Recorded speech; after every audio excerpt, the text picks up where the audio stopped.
Na Vipavskem Gracelandu nas tako pričaka Elvis. Najprej se kralju rock'n'rolla pokloni ob kipu na njegovem posestvu. Kajti Elvis je kralj. Yes. Kralj. Ja.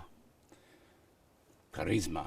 In na 80. rojstni dan kralja se vipavski Elvis, Oskar Trobec, obleče v najbolj prepoznavno obleko s koncerta s Havajev. To je najbolj taka zanimiva obleka. Pas in vse komplet je, to je vse tista in prsten in tu. To je Elvisova najbolj značilna poza? Ja, to je poza od Elvisa. Ima dosti poz, ta je najbolj zanimiva. Vipavski Elvis res živi za svojega kralja. Jaz sem v Ameriki, to se ve. Dol sem v najboljši Elvis po Elvisi. In potem nas popelje v Elvisov hram. Med 1000 Elvisovimi ikonami se težko odloči, katera je najbolj dragocena. Tista plošča je tudi, tista original zlata, 24 laufa. Vinilke vrti na starem gramofonu in seveda zapoje. Love me tender, love me sweet. Prva ljubezen moja bo Elvis. Konc. In šele potem žena.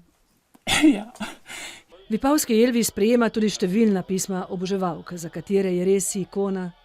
Tudi Elvis, bi rekel, je neka, bi rekel, tu čudežna beseda. Ki ne zažiga le z glasbo, pač pa tudi s podobo.